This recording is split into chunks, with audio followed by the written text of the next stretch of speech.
नमस्कार। चित्तौड़ दर्शन में आज समाचार में पुनः आप सभी का स्वागत है। नजर डालते हैं आज के समाचार की ओर। जिले के गंगरार क्षेत्र में गत कई दिनों से टोल बूथ एवं रॉयल्टी को लेकर वर्चस्व की लड़ाई चल रही है और इसी वर्चस्व की लड़ाई को लेकर गत बुधवार रात्रि को कुछ लोगों ने टोल बूथ पर हमला कर दिया था एवं टोल कर्मचारियों के साथ मारपीट की, जिसको लेकर गंगरार पुलिस थाना में मामला दर्ज किया गया। रविवार को एक वाहन में सवार अज्ञात लोगों ने एक मोटरसाइकिल को टक्कर मार दी। यह टक्कर जानबूझकर मारी गई, जिससे इस पर सवार 3 जने गंभीर रूप से घायल हो गए। एक व्यक्ति को घायल अवस्था में मौके पर ही छोड़ दिया एवं बाद में 2 अन्य जनों को वाहन में बिठाकर उनके साथ वाहन में ही गंभीर रूप से मारपीट की गई और अलग अलग स्थानों पर उन्हें फेंककर वाहन में सवार लोग फरार हो गए। बिलवाड़ा मार्ग पर जिले के गंगरार कस्बे के समीप स्थित टोल बूथ को लेकर गत कुछ दिनों से वर्चस्व की लड़ाई चल रही है और इसी वर्चस्व की लड़ाई को लेकर गत बुधवार रात्रि को कुछ लोगों ने टोल बूथ पर हमला कर दिया था एवं कुछ टोल कर्मचारियों को घायल कर दिया था, जिसके बाद पुलिस में मामला दर्ज किया गया। एवं रविवार को एक वाहन में सवार अज्ञात व्यक्तियों ने एक मोटरसाइकिल को जानबूझकर टक्कर मार दी। इस मोटरसाइकिल पर 3 व्यक्ति सवार थे और इनमें से 1-2 व्यक्ति वही थे जिन्होंने टोल बूथ पर हमला किया था और टोल कर्मचारियों के साथ मारपीट की थी। हमले में एक व्यक्ति को हमलावर मौके पर ही छोड़कर भाग खड़े हुए, जबकि 2 अन्य घायल व्यक्तियों को अपने वाहन में बिठा लिया और वाहन में ही उनके साथ मारपीट कर कुछ अलग अलग दूरी पर उन्हें फेंककर रवाना हो गए। घटना की जानकारी मिलने पर गंगरार पुलिस मौके पर पहुंची एवं अज्ञात के खिलाफ मामला दर्ज कर छानबीन की जा रही है। बताया जाता है कि गत कुछ दिनों से इस टोल बूथ के साथ ही रॉयल्टी को लेकर वर्चस्व की लड़ाई चल रही है और इसी वर्चस्व की लड़ाई पुलिस के लिए सिरदर्द बनी हुई है एवं गंगरार के आसपास रहने वाले लोगों के अनुसार आने वाले दिनों में इसके कारण बड़ी घटना भी हो सकती है। चित्तौड़गढ़ नगर के प्रताप नगर क्षेत्र में सब्जी बेचने वाली भोई समाज की एक महिला नोटों की गड्डी के लालच में ऐसी आई कि उसने 2 तोला लगभग सोने के आभूषण खो दिए। यह महिला जब सब्जी बेच रही थी तो वहां एक सुनियोजित तरीके से 2 व्यक्ति आए, जो कि दोनों अलग अलग चल रहे थे, लेकिन ये दोनों साथ ही थे और बताते हैं कि किस तरह इस महिला को इन्होंने अपने झांसे में लिया। यह है गौसुंडा निवासी जमकू भोई। जमकू मुख्य सब्जी मंडी से सब्जी खरीदने के बाद विभिन्न उपनगरीय क्षेत्रों में सब्जी बेचने का काम किया करती है। प्रताप नगर में रविवार को जब वह गुरुद्वारा के आसपास सब्जी बेच रही थी तो इसी दौरान वहां पहुंचे एक व्यक्ति ने उससे नीमच का रास्ता पूछा। इस पर महिला ने इससे इनकार कर दिया एवं पास में ही खड़े एक अन्य व्यक्ति ने, जो कि उसी व्यक्ति का साथी था और सुनियोजित तरीके से यह योजना इन दोनों व्यक्तियों द्वारा बनाई गई और उससे नीमच का रास्ता जब पहुंचा तो उसके पास नोटों की गड्डी थी। इस गड्डी पर महिला की भी नज़र पड़ी और बाद में उसने नीमच का रास्ता बता दिया। फिर इसके बाद उस व्यक्ति ने इस जमकू भोई से कहा कि वह इसे रेलवे स्टेशन छोड़कर आ रहा है, तब तक नोटों की गड्डी यह संभाल कर रखना, क्योंकि रास्ते में कहीं भी यह नोट गिर सकते हैं। और बातों ही बातों में इस दौरान 2 व्यक्तियों में से एक ने जमकू भोई के शरीर पर पहने लगभग 2 तोला सोने के गहने भी उतरवा लिए और बताया कि वह सब्जी के टोकरे में रख रहे हैं और नोटों की गड्डी जिसे वह बता रहे थे उसे भी उन्होंने रुमाल में रखकर सब्जी के टोकरे में रख दिए, जबकि उस रुमाल में नोटों की गड्डी के स्थान पर ऊपर ही ऊपर 500 रुपये का एक नकली नोट और नीचे कागज के नोट एवं कंकड़ भरे हुए थे। इन दोनों व्यक्तियों के जाने के कुछ देर बाद जब महिला को शक हुआ तो उसने जब रुमाल खोल कर देखा तो उसकी आंखें खुली की खुली रह गई, जिसके बाद सदर पुलिस थाना में इस संबंध में मामला दर्ज करवाया गया। प्रभारी मंत्री बनने के बाद मंजू बाघमार पहली बार रविवार को चित्तौड़गढ़ आई। एवं उन्होंने डीआरडी सभागार में जिला स्तरीय अधिकारियों की बैठक ली और हाल ही में वित्त मंत्री द्वारा प्रस्तुत किए गए बजट की समीक्षा की गई। इसी तरह की बैठक राजस्थान में अधिकांश जिलों में रविवार को प्रभारी मंत्रियों द्वारा ली गई एवं अधिकारियों को दिशा निर्देश दिए गए कि बजट में जो घोषणाएं की गई है उसको धरातल पर भी दिखना चाहिए। प्रभारी मंत्री की इस बैठक के साथ ही पत्रकारों से मिलने एवं उन्हें बजट के बारे में जानकारी देने का कार्यक्रम भी था, जिसको लेकर सूचना एवं जनसंपर्क विभाग की ओर से दोपहर 12 बजे प्रेस कॉन्फ्रेंस होने की जानकारी दी गई। लेकिन दोपहर 1:30 बजे तक भी जिला स्तरीय अधिकारियों की जब ये बैठक चलती रही तो पत्रकार प्रेस कॉन्फ्रेंस किए बिना ही वहां से रवाना हो गए। यह बैठक लगभग 1:45 बजे समाप्त हुई, जिसके बाद मंत्री को पता चला कि पत्रकार तो जा चुके हैं। इसकी जानकारी मिलने पर चित्तौड़गढ़ के विधायक चंद्रभान सिंह आकिया कलेक्ट्रेट परिसर में ही घूम रहे पत्रकारों के बीच पहुंचे और जैसे तैसे उन्हें समझाकर इस प्रेस कॉन्फ्रेंस के लिए पुनः सभागार में लेकर आई। प्रभारी मंत्री बनने के बाद मंजू बागमार रविवार को पहली बार चित्तौड़गढ़ आई और उन्होंने कलेक्ट्रेट में जिला स्तरीय अधिकारियों की बैठक ली और बजट को लेकर विशेष रूप से समीक्षा की। इस बैठक के बाद उन्हें प्रेस कॉन्फ्रेंस भी ली जानी थी, जिसके लिए सूचना एवं जनसंपर्क विभाग की ओर से पत्रकारों को फ़ोन करके यह जानकारी दी गई कि दोपहर 12 बजे यह प्रेस कॉन्फ्रेंस होगी। लेकिन विभाग द्वारा न तो इस बारे में जिला कलेक्टर से जानकारी ली गई और न ही अन्य किसी से जानकारी ली गई कि यह बैठक आखिरकार कितनी देर चलेगी और कब समाप्त होगी। दोपहर ठीक 12 बजे पत्रकार जब प्रेस कॉन्फ्रेंस में भाग लेने के लिए डीआरडीए हॉल के बाहर पहुंचे तो पता चला कि बैठक अब तक चल रही है। 10 मिनट 15 मिनट आधा घंटा उन्होंने इंतजार किया, लेकिन उसके बावजूद 1:30 बजे तक भी यह बैठक जारी रही तो पत्रकार इस प्रेस कॉन्फ्रेंस का बहिष्कार कर रवाना हो गए। बैठक समाप्ति होने के बाद प्रभारी मंत्री एवं बैठक में मौजूद जनप्रतिनिधियों को पता चला कि पत्रकार प्रेस कॉन्फ्रेंस का बहिष्कार करके यहां से रवाना हो गए। इस पर चित्तौड़गढ़ के विधायक चंद्रभान सिंह आकिया ने जब जानकारी ली तो पता चला कि पत्रकार कलेक्ट्रेट परिसर में ही किसी स्थान पर चाय पी रहे हैं। इस पर तत्काल विधायक चंद्रभान सिंह आकिया पत्रकारों के बीच पहुंचे और उनसे इस आग्रह किया कि प्रभारी मंत्री पहली बार आई है और बैठक काफ़ी देर चली, इस कारण यह विलंब हुआ एवं आखिरकार विधायक के आग्रह पर पत्रकार प्रेस कॉन्फ्रेंस में शामिल हो सके। लेकिन सवाल यह उठता है कि प्रभारी मंत्री की महत्वपूर्ण प्रेस कॉन्फ्रेंस होनी थी और राजस्थान सरकार की बजट की जानकारी उन्हें देनी थी, तो आखिरकार एक जिम्मेदार विभाग द्वारा इस तरह की लापरवाही क्यों बरती गई और यह जान पहले क्यों नहीं ली गई कि आखिरकार बैठक कितनी देर चलेगी और निर्धारित समय ही क्यों बताया गया। यदि यह प्रेस कॉन्फ्रेंस नहीं होती तो सरकार की जो किरकिरी होती उसके लिए आखिरकार जिम्मेदार कौन होता। क्या ऐसे लापरवाही अधिकारियों के खिलाफ कार्रवाई नहीं की जानी चाहिए ताकि भविष्य में इस तरह सरकार की किरकिरी नहीं हो सके और इस तरह के हालात उत्पन्न नहीं हो सके। ये तो शुक्र रहा कि समय रहते चित्तौड़गढ़ के विधायक ने पूरी स्थिति संभाल ली और प्रभारी मंत्री एवं सरकार की किरकिरी होने से बच गई। आपको बुलाया गया है। मैं तो चूंकि पहली बार इस में प्रभारी मंत्री होने के नाते यहाँ आई हूँ और कलेक्टर साहब दोबारा जब इस तरह की हो तो अपने आफ्टर जब ये मीटिंग हो जाए 3 घंटे बाद का टाइम दे दिया जाएगा, क्योंकि मुझे भी ऐसा लगा है कि काफ़ी लंबी मीटिंग चली थी। उसके लिए तो हम आपसे चाहते हैं कि दोबारा इस तरह की कोई नहीं सोचेंगे कि आपको जो है तुरंत जो भी टाइम दिया गया उस टाइम पे बुला दिया जाए।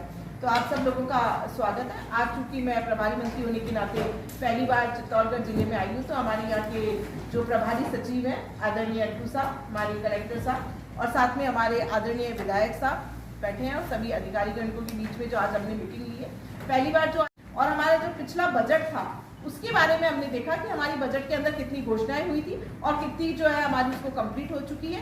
और इस बार आप देखिए जब हमने बजट 10 जुलाई को पेश किया था और अभी उसके बाद में 7-8 महीने ही हुए हमें, और उसके बाद भी आप देखिए कि हमने उन बजट घोषणाओं के अंतर्गत करीब हमारी जो 95% ऐसी हमारी जो बजट थी, हमारी जो बजट में हमने पिछले बजट में घोषणाएं की थी, उसके अंदर हमने उसकी एफएस और एएस जो है एएस और एफएस जारी कर दी गई। तो इस तरह की हमने काफी, और अभी जो हमारा बजट हुआ है और उसमें जब पिछला जब बजट था तो हमारे मुख्यमंत्री महोदय आदरणीय भजन लाल जी शर्मा ने तुरंत बाद ही, बजट के तुरंत बाद ही हमारे प्रभारी सचिवों को भेजा था जिले में, और उसके सेकंड डे ही प्रभारी मंत्रियों को भेज दिया था जिले में, ताकि हम बजट जो हमने बजट घोषणाएं की है या जो हमारे बजट में हमने जो प्रोविजंस किए थे उन बजट को जो है धरातल पर लाया जाए। और पहली बार जब हमने बजट पेश किया था वो हमारा समावेशी बजट था, और इस प्रकार इस बार का जो हमारा बजट है वो भी आप देखिए कि हमने ग्रीन बजट पेश किया है, और ऐसा ग्रीन बजट पेश करने वाला राजस्थान जो है चुनिंदा प्रदेशों के अंदर शामिल हो गया, जिसने प्रदेश में पहली बार एक ग्रीन बजट किया गया। और हमारा जो टोटल बजट था उसका 11.34% जो है हमने उसका बजट में प्रावधान किया गया है, और उसके अंदर हमारे जो सस्टेनेबल ग्रीन प्रणाली को लागू करना, वाटर हार्वेस्टिंग, बायोडाइवर्सिटी, इस तरह की जो हमारी जो है क्लाइमेट चेंज को लेकर उनको विकसित करने के लिए इस प्रकार का जो हमारा ग्रीन बजट था जो हमने पेश किया गया था। और इस प्रकार इस बार का जो हमारा बजट था उसके अंदर जैसे कि हमारे आदरणीय प्रधानमंत्री मोदी जी कहते हैं कि हमारा जो है युवाओं को लेकर, मजदूरों को लेकर, किसानों को लेकर, हमारी महिलाओं को लेकर जब इन 4 वर्गों का विकास होगा तो निश्चित रूप से प्रदेश का और देश का विकास होगा। तो हमारा फोकस जो था वो इन्हीं वर्गों को लेकर किया गया था कि निश्चित रूप से जब हमारे ये 4 वर्ग जब ऊपर उठेंगे तो, और उसी बजट के तहत जो है चित्तौड़गढ़ जिले के अंदर भी कई प्रकार की सौगातें दी गई थी। उसके अंदर जैसे यहाँ का जो एक आकोला जो एक प्रसिद्ध यहाँ पर है, और उसके अंदर जो है आपने देखा वहाँ की डाबू प्रिंट और फेटिया जो है वहाँ का फेमस है, तो उसके इत्यादि भी जो है इसको eco crafting opportunity weaving and sustainable future green textile के तहत जो है अकोला चित्तौड़गढ़ में हब स्थापित किया जा रहा है। स्टोन व सैरेमिक पार्क की स्थापना की है, वेस्ट टू वेल्थ पार्क की स्थापना की गई है, और अलग अलग डिपार्टमेंट में, चाहे हमारे वो चिकित्सा क्षेत्र हो, चाहे हमारा महिला एवं बाल विकास क्षेत्र हो, चाहे हमारे किसानों को लेकर जो हमने उसमें जो उनकी समृद्धि योजना है उसके अंदर हमने उनके ज़्यादा बजट बढ़ाया गया। इस प्रकार कई डिपार्टमेंट के अंदर हमारे पीएचडी है, पीडब्ल्यूडी है, कई प्रकार की हमने योजनाएं उसमें चालू की गई है।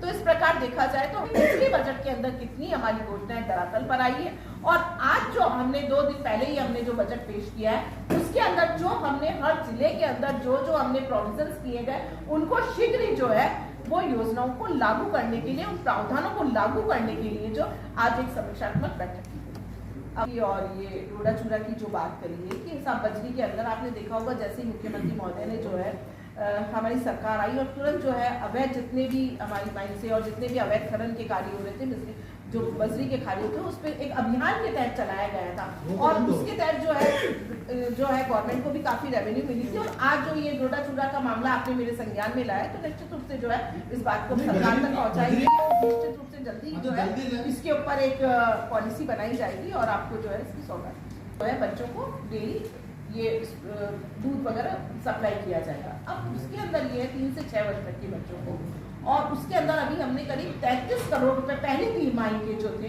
वो हमने ये जो आरटीडीसी से जो हमने उसे खरीद भी लिया है, और उनको जो है बिल आना बाकी है वो दे दिया जाएगा। और स्कूलों के अंदर आप देखिए कि पहले दिन तो सब जगह सेंटरों पे पहुंचेगा नहीं, उसके लिए हमको एक टाइम डिसाइड करना पड़ेगा, और अधिकांश से जो है हमारा दूध वहाँ मेरा सवाल ये है रखा तो उसके अलग मार्क्स थे, और पूरी प्रक्रिया जो थी वो पूरी तरह से पारदर्शी प्रक्रिया थी, और 3 स्टेप पे हमने किया था। पहले सीडीपीओ, फिर डीडी है वहाँ का, उसके बाद में हमारे जो सीईओ साहब थे उनके पास में, और यदि इस प्रकार की कोई थी तो उनको जो है अपनी आपत्तियां दर्ज कराने का भी कलेक्टर साहब को पूरे पावर थे। और फिर भी यदि किसी को कोई दिक्कत आई थी तो हमने वहाँ पे उनकी फाइलें मंगवाकर उनको पूरी चेक करा था कि कहाँ पे किसी के कोई कास्ट सर्टिफिकेट में, किसी के कोई एकेडमिक कोई सर्टिफिकेट्स में उसमें कोई दिक्कत आ रही। तो इस प्रकार के कोई 2-4 केसेस हमारे आए थे राजस्थान के अंदर, और हमने उसको जो है अच्छी तरह से कमेटी बनाकर उसको चेक किया था। और मेरे जहाँ तक नॉलेज में है इस तरह की अब हमने सारी जो चीजें थी, जो अभी आपत्तियां थी, उसको सॉर्ट आउट कर दिया। सरकार के ऊपर हम कहना चाहेंगे कि पिछली सरकार ने कितनी भर्तियां करी, क्या हुआ, और जो भर्तियां भी की थी उसमें क्या रिजल्ट था, वो तो आप सब लोगों को अच्छी तरह पता है, उस पर मैं नहीं जाना चाहती हूँ। इस बार आप देखिए कि हमने इस बार बजट घोषणा के अंदर भी करीब 1.25% 1,25,000 लोगों को सरकारी विभागों के अंदर, 1,05,000 लोगों को जो है प्राइवेट जॉब्स के अंदर जो हमारी मुख्यमंत्री महोदय ने घोषणा की, और जो घोषणा करते हैं हम लोग और जो काम करते हैं, क्योंकि कथनी और करनी में कोई फर्क नहीं है। तो निश्चित रूप से जो है हर विभागों के अंदर कई प्रकार की अब हम लोग निकाले, हमने अपना पूरा आरपीएससी का कैलेंडर भी जारी कर दिया कि किस दिन हमारी भर्ती होगी, किस दिन उसका रिजल्ट आएगा, कब तक हम अपॉइंटमेंट दे देंगे। तो अब आने वाले समय के अंदर आप देखिए कि ये भारतीय जनता पार्टी की सरकार है, उसकी कथनी और करनी में कोई फर्क नहीं है। और हमारी जो राजस्थान की इकोनॉमी को जो हम करीब $350 बिलियन बनाने का जो हमारा एक सपना है, और राजस्थान प्रदेश को जो विकसित राजस्थान बनाने का एक सपना है, वो निश्चित रूप से जो है आप देखेंगे कि धरातल पर आपको थोड़े ही दिनों में दिखाई देगा। जिस तरह से सरकार पानी, बिजली, सड़कों को लेकर जो हमारी ये जो इम्पोर्टेंट सर्विसेज हैं, पब्लिक यूटिलिटी जो सर्विसेज हैं, उनको लेकर जिस तरह से संवेदनशील है, तो उसमें जो है आपको शीघ्र ही जो है यहाँ पर पूरे राजस्थान के अंदर, अभी राइजिंग राजस्थान को आप देखिए कि हम उद्योगों को यहाँ बनाकर ले रहे हैं। हमारी उद्योगों से रिलेटेड जो हमारी पॉलिसीज थी, उन पॉलिसीज में हमने चेंजेस किया है। तो धीरे धीरे, अभी तो केवल एक ये ट्रेलर ही तो है, अभी दूसरा बजट आया है हमारे, और पिछले बजट को हमारे 7 महीने हुए हैं, लेकिन उसके अंदर भी हमने जो है इतनी सारी घोषणाएं पूरी कर। और मुझे नहीं लगता है कि सरकार, पिछली सरकारों के अंदर, जबकि पिछले कई दशकों की यदि हम बात कर ली जाए, तो इतना जल्दी बजट पे रिव्यू मीटिंग हुई होगी, और बजट को जो है इतना जल्दी जो हमारी घोषणाएं हैं उनको धरातल पर लाने के लिए सरकार संवेदनशील है। हम बालिकाओं के और महिलाओं के सशक्तिकरण के लिए उनको शक्ति और उनको शिक्षा देकर उनको जागरूक करने का काम किया जा रहा है। और ये जो आपने साइकिलों की वाली बात उठाई थी, ये पूरे प्रदेश का मामला, और ये जैसे ही संज्ञान में आया था, तुरंत जो है उन पे ये डायरेक्शंस दिए गए थे हमारे जो है सरकार के द्वारा कि जल्दी जो है, क्योंकि वो पिछली सरकारों की पड़ी हुई थी काफी समय तक, जो धूल खाली थी, स्कूटियों के बारे में भी आया था, साइकिलों के बारे में आया था, और जैसे ही ये मामला हमारे संज्ञान में आया, तुरंत इस पर त्वरित कार्रवाई करने के निर्देश दिया गया। कई वर्षों बाद भारत और पाकिस्तान के बीच दुबई में मैच हो रहा है। रविवार को अवकाश का दिन होने की वजह से कई लोग यह मैच प्रारंभ होते ही टीवी के सामने बैठ गए, जबकि कुछ स्थानों पर इस मैच के लिए बड़ी टीवी स्क्रीन भी लगाई गई। चित्तौड़गढ़ में रोडवेज बस स्टैंड के समीप चौकी डानी पर विशेष लगाई गई स्क्रीन के दौरान कई दर्शकों ने इस मैच का आनंद लिया। जोश, जुनून और हर हालत में जीत हासिल करने का जज्बा भारतीय टीम में रविवार को देखने को मिला। दुबई में भारत और पाकिस्तान के बीच कई समय बाद क्रिकेट मैच देखने के लिए रविवार को चित्तौड़गढ़ में मैच प्रारंभ होते ही दर्शक टीवी के सामने बैठ गए एवं कई स्थानों पर इसके लिए विशेष तौर पर बड़ी टीवी स्क्रीन भी लगाई गई। चित्तौड़गढ़ में रोडवेज बस स्टैंड के समीप होटल चौकी धानी पर एक विशेष स्क्रीन लगाई गई, जहां की कई दर्शकों के साथ ही खाने का आनंद लेने आए लोग इस मैच को देखने में लगे रहे। और पाकिस्तान ने पहले बल्लेबाजी करते हुए भारत को 242 रन जीतने के लिए दिए हैं। और प्रारंभ में जिस तरह विराट कोहली ने जिम्मेदारी संभाली और पार्टनरशिप की, उससे भारत के समर्थकों एवं क्रिकेट प्रेमियों को लगता है कि भारत यह मैच जीत जाएगी। लेकिन इस मैच को लेकर इतना अधिक रोमांच देखने को मिला कि लोग सब कुछ काम छोड़कर इस मैच को देखने में लगे रहे। रविवार होने की वजह से उन्होंने इस मैच का हर संभव आनंद लिया। इस आनंद लेने में युवाओं के साथ महिलाएं एवं बच्चे भी पीछे नहीं रहे। India on the other end, one short of 50.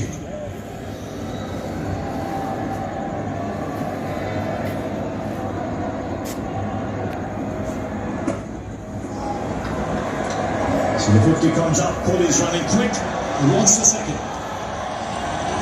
And he gets it. Gill was running towards the danger area. You can see he's like cat on a hot tin roof here. Kohli is, you just see from the body language that he wants it.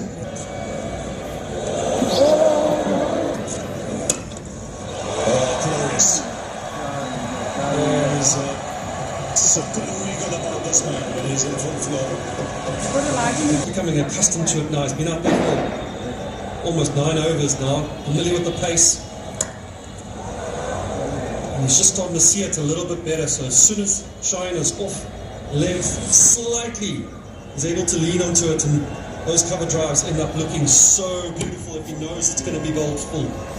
Like the way that front foot's coming towards the ball and not across it for stride. Get closer to the ball.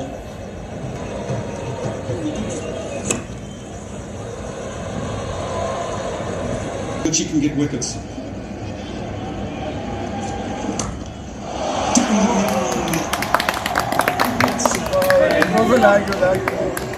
Looked as if he was chipping down the track as well.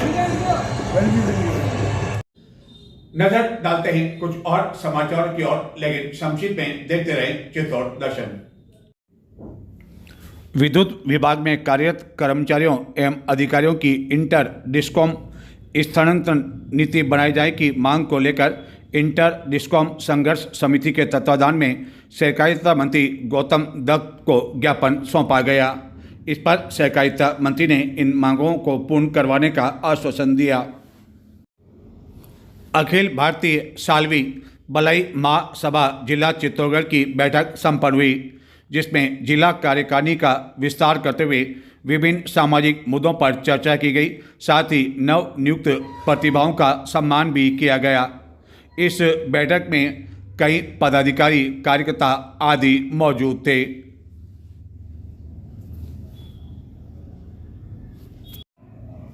किराना व्यापार संगठन के अध्यक्ष के लिए रविवार को चुनाव संपन्न हुए। अध्यक्ष पद के लिए पुनः निर्विरोध ओम प्रकाश लड्ढा को निर्वाचित कर उन्हें 2 वर्ष के लिए घोषित किया गया एवं नई कार्यकारिणी बनाने के लिए अधिकृत किया। इस दौरान कई किराना व्यवसायी मौजूद थे। इंस्टीट्यूट ऑफ चार्टर्ड अकाउंटेंट की मध्य रीजन की शाखाओं का वार्षिक समारोह झांसी में आयोजित किया गया, जिसमें चित्तौड़गढ़ सीए ब्रांच अध्यक्ष नितेश सेठिया, उपाध्यक्ष सीए पीयूष अग्रवाल, सचिव योगेश काबरा आदि ने भाग लिया और इस शाखा को विशेष योगदान के लिए अवार्ड दिया गया।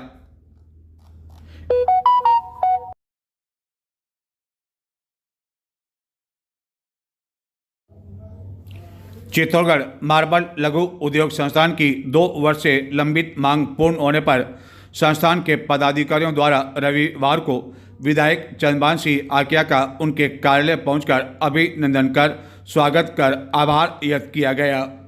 मार्बल व्यवसायी ने बताया कि गत दिनों विधायक का ध्यान इस ओर आकर्षित किया था, जिसके बाद विधायक के नेतृत्व में मार्बल एसोसिएशन के एक प्रतिनिधि मंडल में ने जयपुर में उप मुख्यमंत्री एवं वित्त मंत्री दिया कुमारी आदि से मुलाकात की थी, जिसके बाद उन्हें राहत मिली।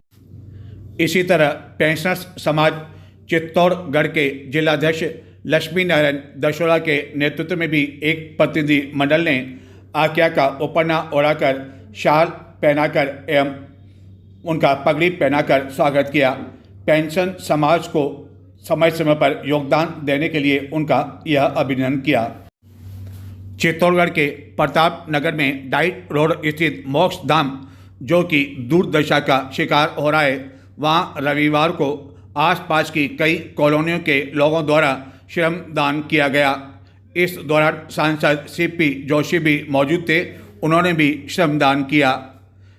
कॉलोनी के लोगों द्वारा सांसद को इस मोक्ष धाम की स्थिति सुधारने के लिए एक मांग पत्र भी दिया गया, जिस पर सांसद ने आश्वासन दिया कि इस मोक्ष धाम की स्थिति में भी सुधार किया जाएगा एवं उन्होंने अधिकारियों को मौके पर भी बुलाया।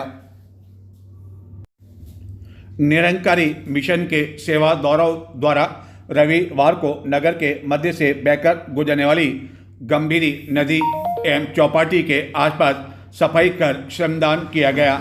इस अवसर पर बड़ी संख्या में महिला सेवादार भी मौजूद थी। इससे पहले भी इन सेवादारों द्वारा गंभीरी नदी के आसपास श्रमदान कर इसकी सफाई का कार्य किया जाता रहा है। चित्तौड़गढ़ के सांसद सीपी जोशी रविवार रात्रि को गंगरार में आयोजित एक कार्यक्रम में भाग लेने के लिए पहुंचे, जहां उन्होंने भाजपा के कई पदाधिकारियों एवं कार्यकर्ताओं से मुलाकात की। भाजपा कार्यकर्ताओं ने उनका आत्मीयता के साथ स्वागत किया एवं सांसद ने कार्यकर्ताओं का हालचाल भी पूछा। तो ये थे आज के समाचार। अब मुझे आगे दें। नमस्कार।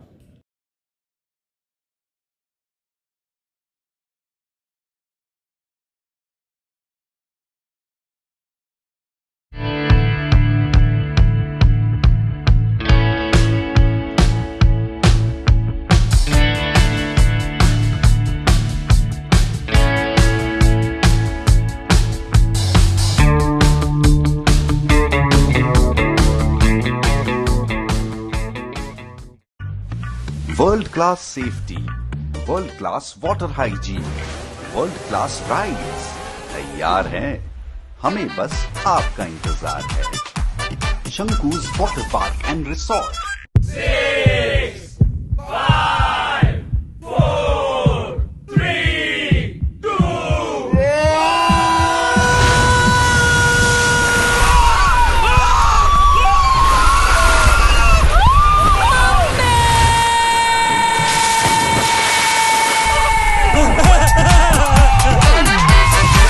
डर जब मस्ती में भीग जाए, हर दिल खुश हो जाए। शंकुज वाटर पार्क, हर दिल खुश हो जाए। अच्छी वाली लेना, बिल्कुल भी ब्लर मत करना। पकड़ो पकड़ो पकड़ो, परफेक्ट।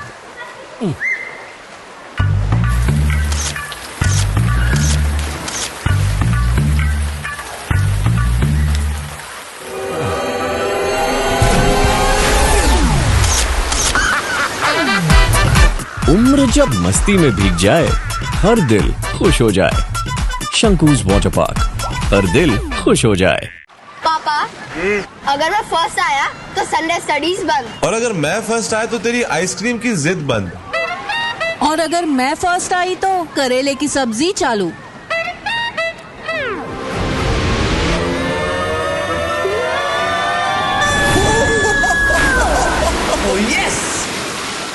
करेले की सब्जी। हार जीत जब मस्ती में भीग जाए, हर दिल खुश हो जाए। शंकुज वाटर पार्क, हर दिल खुश हो जाए।